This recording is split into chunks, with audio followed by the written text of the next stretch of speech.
kami kemarin petang ya menjelang maghrib itu setelah maghrib mendapatkan laporan. Jadi ada laporan dari teman-teman relawan bahwa ada salah satu relawan dari 02 itu mengalami dugaan penganiayaan dan pengancaman, di mana pengancaman itu diduga dilakukan oleh salah satu oknum anggota DPR Kudus inisial S. Terkait pelaporan by the like nanti yang dilaporkan Pak Ngatno apa yang pihak mana Pak? Mungkin Pak. Satu, karena ini berawal dari Pak Ngatno, dia orang digoreng, seseorang mau tidak mau yang bertanggung jawab adalah Pak Ngatno.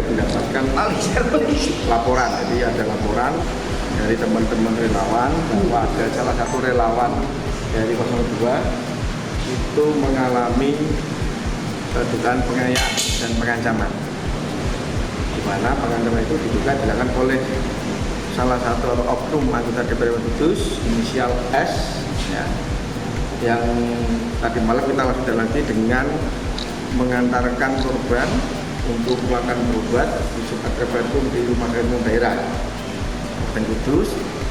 Kemudian dilanjutkan dengan melakukan pengaduan ke kepolisian. Sudah semalam sudah ada tugasnya, ya, Mas di Polres semalam sudah kita lakukan. Di mana kejadian ini terjadi ya, diduga karena korban ini melakukan atau melaksanakan program untuk penempelan stiker di rumah warga. Ya, kemudian ini terjadi di hari Sabtu penempelan stiker tanggal 16, kemudian tanggal 17 S itu mencari korban. Jadi S ini dari korban ke rumah, ketemu anak perempuannya. Ada satu korban nggak di rumah. Ya. Kemudian diberitahu korban pulang, ketemu anaknya kalau dicari saudara S. Nah, korban sudah berhasil dia dicari, maka kemudian setelah pulang rumah mendekati maghrib ya, saat mau menuju masjid ya di depan cangkruk dekat puskesmas itu, korban dipanggil oleh saudara S. Cak gendeng kue ini, ya, korban mendekat, ya, saudara S kemudian ditanyai, tek masang gambar wisbar. Ya. Lalu korban menjawab wisbar kan, mau akeh wisbar. Nah, S kemudian mencolokkan 3 jarinya ke arah mata. Jadi 3 jari itu yang 2 kena matanya, yang 1 kena pelipusnya tengahnya. Tapi posisi korban dan dia ketika ditolak itu matanya menutup. Ya, tapi pas malam kita di masjid masih ada merah, ya bekas merah. Kemudian S mencolokkan tadi sambil bilang matam gak roh. Nah aku sing mandegani gambar iki. Jadi gambar kain, menunjuk gambarnya sama ini Belinda ya, paslon. Kemudian setelah mencolokkan 3 jari tadi ke mata, S menyulurkan batang rokok ke bibir atas sebelah kiri. Ya.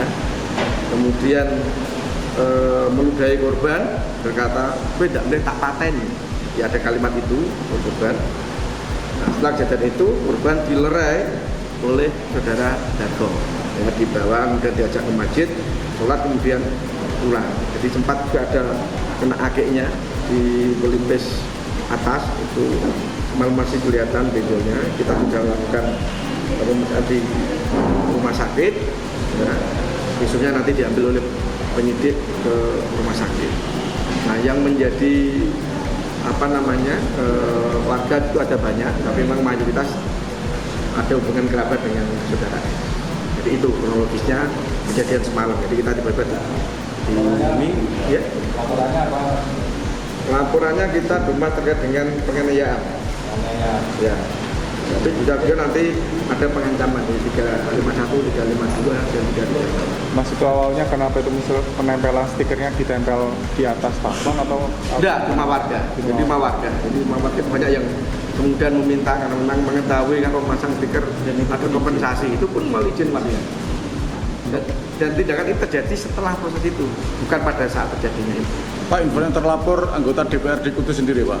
Himbauannya? Terlapor itu adalah anggota Iya, DPRD. terlapor anggota DPRD Kabupaten Kudus. Itu dilaporkan ke polisi atau kemana saja, Pak? Saat ini kita ke kepolisian, tapi ini kita sudah menyiapkan untuk mengajukan ke Dewan Kehormatan, kemudian mengajukan pengaduan ke DPP, partai tempat beliau bernaung. Dari informasi yang beredar, konon korban dinilai dalam tanda itu kurang genep, Pak. Itu gimana?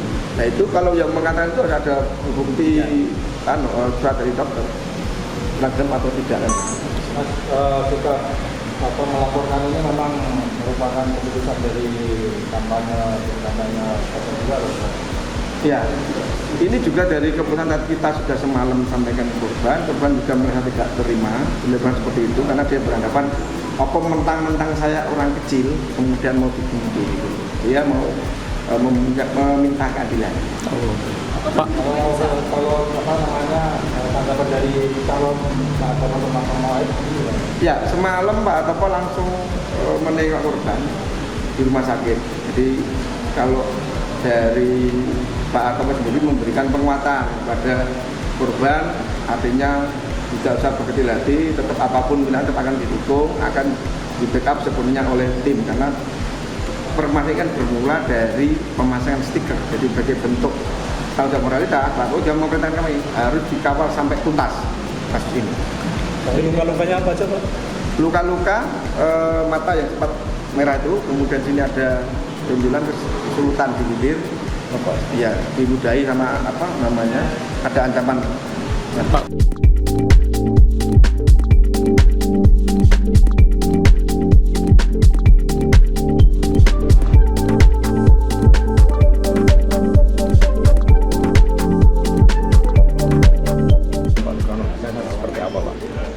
Jadi begini, saya akan ceritakan kronologis yang sebenarnya.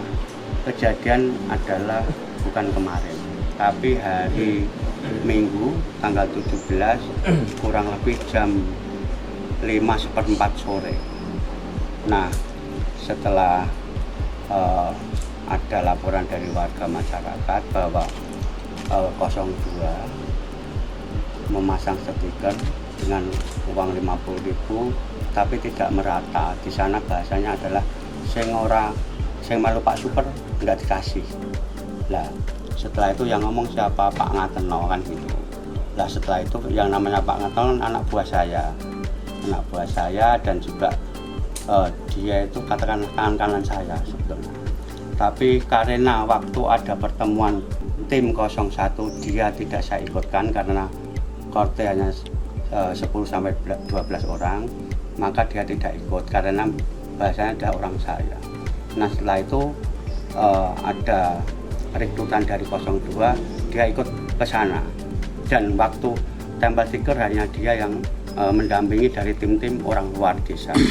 Nah setelah ada laporan itu saya waktu itu menanyai dia lewat, Pak kan tahu mandek sebentar, saya bilang tuh dia, apa mas? Tom pasang stiker sudah selesai. Wis bar mas. Ada mbok pilih-pilih nggak semua orang ngomong naik wong itu perang mbok kayak itu kan namanya menjelekan saya bilang gitu. Orang mas wong anjen aku orang mbok ora saiki ora wong bahasa gitu. Nah, untuk itu kan saya klarifikasi bahwa beliau itu memang waktu itu katakanlah dibuat oleh seseorang supaya pecah belah dengan saya, keluarga saya dan saya selama ini yang ngopeni dia. Dan waktu itu yang diberitakan saya telah nempeleng, ngeplak, nyolok dan semua bahkan ada disonyok itu nggak ada sebenarnya. Saya ada saksi orang-orang di sekitar situ dan orang saksi itu netral, saya jamin netral. Dia memang orang situ ada orang saya, tapi backgroundnya netral. Nah untuk itu kami minta yang kemarin digoreng politik yang sebetulnya ini harus kondusif, tidak ada masalah. suasana politik itu supaya aman damai, ternyata ada gorengan semacam ini dan muncul ke ranah saya seorang politik, dan mau tidak mau ini akan yang pertama supaya ini ada, katakanlah tidak ada berita yang sepihak, tidak ada berita yang sepihak, dan sama-sama punya alibi. Dia punya alibi gitu, tapi faktanya saya waktu itu tidak ada kejadian kayak gitu. Nah, selanjutnya karena ini sudah digoreng oleh katakanlah paslon 02, mau tidak mau juga kita ranah politik kita gunakan, karena ini backgroundnya adalah sandingan antara 02 dan 01. Kalau tidak ada momen pilkada mungkin tidak ada masalah gini. Yang harus kita garis bawahi, yang namanya Pak Ngateno alias Ngatego itu, waktu itu setelah kejadian itu nggak ada masalah. Selang 24 jam baru ada gorengan dari orang tertentu, suruh laporan dan lain sebagainya, padahal dia tidak punya itikat itu. Malam itu juga dia dibawa ke rumah sakit, orang nggak ada luka, nggak ada bekas apa, baru rumah sakit. Ini adalah sebuah pertanyaan bagi kita semua bahwa ini adalah katakanlah kebohongan publik. Yang kedua, membuat laporan. Kami minta supaya yang membuat laporan, yang mendampingi itu harus punya mindset hukum yang baik. Karena kita backgroundnya ada orang hukum. Orang tidak sakit, tidak ada masalah, disuruh visum, disuruh laporan seolah-olah ada penganiayaan. Padahal di situ tidak ada benturan fisik apapun yang dituduhkan. Untuk itu saya yang selama ini dianggap katakanlah menganiaya, sebenarnya tidak ada, dan kita juga mungkin nanti, dan ini karena menyangkut masalah pribadi, harga diri dan pencemaran baik juga nanti insya Allah saya akan laporan balik baik tim hukum sana, Pak Ngateno dan juga tim-tim dia yang selama ini menjadi viral di Kabupaten Kudus. Seolah mencemooh saya, menjelekkan saya adalah bagian dari wakil rakyat, dan ini saya tidak akan menerimakan. Tetap akan saya tuntut balik. Penegasan Pak, selain tidak adanya kekerasan fisik tadi yang sempat disampaikan, untuk waktu kejadiannya juga bukan tadi malam? Bukan, ya? berarti selang 24 jam. Artinya di sana ada, kalau kita orang hukum, ada misalkan berbenturan sedikit, seolah itu masalah kemarin. Tidak ada. Setelah kejadian sampai malam, sore sampai malam, sampai besok, baru sore itu saya setelah rapat ada kabar, dan di sana beliau seolah-olah ada orang yang mengajak ke rumah sakit dan lain sebagainya, semua proses itu. Karena kata kuasa hukum sana kejadian Senin malam tadi sore, keliru, malam, itu bohong. Itu namanya kebohongan publik. Pak Super bisa membuktikan. Ya, bisa membuktikan. Itu adalah hari Minggu tanggal 17 sore jam kurang lebih jam 5 lebih sedikit, 5.10 atau 5.15. Gimana Pak? Pas mau ke masjid itu Pak ya? Enggak, dia entah ke masjid atau tidak, backgroundnya dia bukan pengurus masjid, tapi waktu sore itu dia lewat gitu aja. Kalau rumah Pak? Enggak, di pos sebelah Balesa. Berarti tidak mau ke masjid ya Pak ya? Enggak, tidak saya tanya mau kemana enggak. Yang siap. pasti di situ. Saya tanyain di situ. Ada CCTV-nya Pak atau apa? Ya enggak, itu yang ada situ atau enggak saya enggak tahu ya di situ. Pak, terkait pelaporan balik nanti yang dilaporkan Pak Ngateno apa yang pihak mana Pak mungkin Pak? Satu, karena ini berawal dari Pak Ngateno, dia orang digoreng, seseorang mau tidak mau yang bertanggung jawab adalah Pak Ngateno.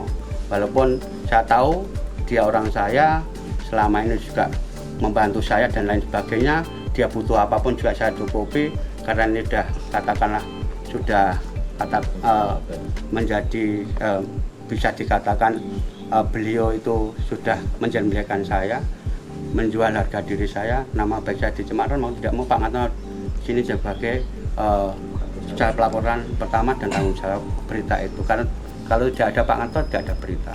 Dan laporan ini kan sudah masuk ke Polres. Ya. Nanti akan ada pendalaman gitu Pak. Supun nanti siap untuk datang ke Polres? Saya siap, saya taat pada hukum dan siap klarifikasi. Dan nanti tim-tim hukum kita juga akan membuat laporan juga. Sejauh ini ada obrolan lagi Pak sama Pak Ngateno? Tidak ada.